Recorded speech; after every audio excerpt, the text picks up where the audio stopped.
Assalamualaikum dan salam sejahtera semua. Di sini saya ingin berkongsi ulasan buku yang telah saya baca, iaitu buku yang bertajuk Panduan Kemahiran Belajar Boson yang ditulis oleh penulis dan tokoh yang sangat terkenal iaitu Tony Buzan.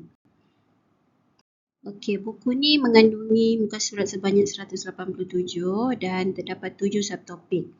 Okey, dan bagi pendapat saya semua subtopik ni sangat menariklah. Terutamanya bahagian pertama yang membincangkan tentang potensi otak manusia yang sebenarnya otak kita ni sangat bergeliga daripada apa yang kita sangka. Dan juga subtopik yang keempat, bacaan laju, teknik bacaan laju, dan juga subtopik yang kelima, supercharge memori anda. So untuk review saya ni saya lebih tertumpu kepada bahagian 4 dan 5 dan juga bahagian 6 kerana bagi saya dia boleh membantu kita sebagai guru untuk membantu pelajar-pelajar kita. Okey, untuk teknik bacaan laju, yang menariknya penulis ni dia berkongsi 3 langkah. Okey, setiap kali kita membuat pembacaan, iaitu preview, in-view dan review. Okey, preview ni bagi kefahaman saya lepas saya baca ni maksudnya penulis ni cakap kalau kita baca buku, sebaik-baiknya buku tu kita baca terus dari awal sampai habis. Maksudnya kita selak semua muka surat dulu. Walaupun kita tidak baca, kita tengok satu persatu supaya kita boleh dapat gambaran umum buku tu tentang apa dan kita boleh rancang pembacaan kita. Mungkin kita boleh mulakan daripada bahagian yang kita berminat dulu.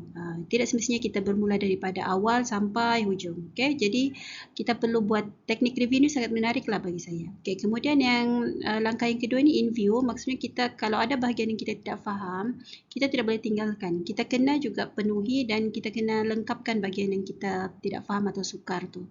Okay, dan bahagian ketiga, selepas kita membaca buku, sepatutnya kita boleh menjawab soalan atau menyelesaikan masalah untuk memastikan hasil yang kita perolehi daripada buku tu. Seterusnya, penulis ni berkongsi juga tentang kemampuan manusia ni sebenarnya untuk membaca dengan laju dengan menggunakan mata minda ataupun dipanggil penglihatan peripheral. Okay. Mata kita ni boleh membaca menggunakan penglihatan melintang dan menegak, dan dalam buku ni penulis berkongsi latihan yang kita boleh buat supaya kita dapat membaca dengan lebih laju. Dan menariknya penulis cakap mata kita ni sebenarnya mempunyai 130 juta penerima cahaya pada retina, bermakna untuk keseluruhan kedua-dua mata kita ni sebenarnya kita ni ada 260 juta penerima cahaya keseluruhannya. Jadi tidak mustahil sebenarnya memang manusia ni dia boleh membaca dengan sangat laju. Okay, penulis juga berkongsi tentang bahasa yang difahami oleh otak ialah kata kunci dan imej utama. Maksudnya perkataan yang kita tuturkan atau kita tulis bukanlah bahasa otak satu-satunya bahasa yang boleh ditafsir oleh otak. Otak berfungsi menerusi diri dengan mewujudkan perkaitan antara imej, warna, kata kunci dan idea. Secara ringkasnya, imajinasi dan perkaitan. Maksudnya inilah bahasa yang boleh dibaca oleh otak dengan lebih efektif. Ciri-ciri petaminda yang baik menurut Tony Buzan adalah petaminda yang mengandungi perkataan, kata kunci dan juga disertakan dengan imej. Okay, seperti gambar yang ketiga ini. Okay, gambar yang pertama terdiri daripada perkataan dan garis lurus sahaja, jadi tidak berkesan. Petaminda yang kedua terdiri daripada perkataan tetapi masih lagi kurang berkesan kerana tidak ada imej. Okay. Petaminda yang mengandungi perkataan dan imej ni dia lebih mudah disimpan di dalam memori manusia. Sebab itulah dia dikatakan petaminda yang lebih berkesan. Ini contoh petaminda yang dicadangkanlah oleh Tony Buzan. Kalau kita tengok dalam petaminda ni ada kata kunci dan juga ada imej. Jadi apa yang perlu dielakkan semasa melakar petaminda? Penciptaan petaminda yang bukan sebenarnya petaminda macam tadi, nombor 1 dan 2 tadi. Yang kedua, menggunakan frasa dan bukannya satu perkataan. Yang ketiga, kebimbangan yang tidak perlu tentang mencipta petaminda yang tidak kemas dan hasilnya adalah respons emosi yang negatif. Maksudnya, kita tidak boleh menghadkanlah idea. Kalau sekiranya ada idea tu, lukis saja di dalam petaminda tu. Tidak boleh bimbang petaminda yang tidak kemas. Sebab petaminda ni memang beginilah bentuk dia.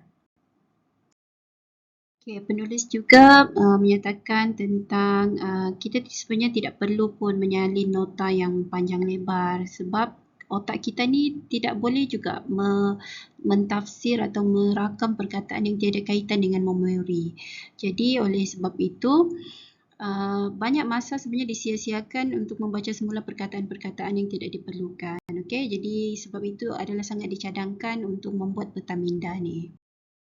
Okay, terdapat dua kaedah yang sangat menarik yang dikongsikan oleh penulis, iaitu sistem nombor bentuk dan sistem nombor rima yang boleh kita gunakan untuk kita mengingat dengan mudah. Maksudnya kalau kita ada isi pelajaran, macam mana kita mau isi pelajaran tu kita boleh ingat. Okay, ini untuk pelajar lah. Kalau pelajar tu contohnya dia belajar, dia mau ingat apa yang dia belajar tu. So teknik dua ni sebenarnya dia mengaitkan kaitan antara nombor dengan bentuk dan nombor dengan rima. So untuk lebih lanjut mungkin ini boleh baca dalam buku tu lah, tapi memang sangat menarik. Okey, yang terakhir yang sangat menarik dalam buku ni, penulis berkongsi tentang kajian yang dijalankan terhadap sekumpulan pelajar yang belajar selepas 20 hingga 50 minit. Kemudian direhatkan. Okay? Didapati tahap ingatan mereka terhadap pembelajaran tu lebih tinggi dan maksimum berbanding pelajar-pelajar yang terus-menerus belajar dalam tempoh 1 hingga 2 jam tanpa henti. Tahap ingatan mereka merundum jatuh. Okay, jadi ini satu dapatan yang sangat menarik lah, membuktikan bahawa untuk proses pembelajaran selepas 20 minit, okay, maksimum 50 minit perlu rehat sebenarnya. Okay, waktu rehat ni penting untuk merehatkan fizikal badan dan memberi peluang untuk relax, okay, dan juga membolehkan ingatan kembali dan kefahaman bekerjasama. Maksudnya proses dalam otak tu dapat dilakukan dengan maksimum dan juga memberi tempoh masa yang singkat untuk maklumat baru yang dipelajari dikaitkan setiap satunya dengan yang lain atau dipanggil sebagai intra-integrasi. Okey, itu sahaja ulasan buku daripada saya. Diharapkan apa yang saya kongsikan ini dapat memberi manfaat kepada guru-guru yang lain juga. Terima kasih kerana sudi mendengar perkongsian ini.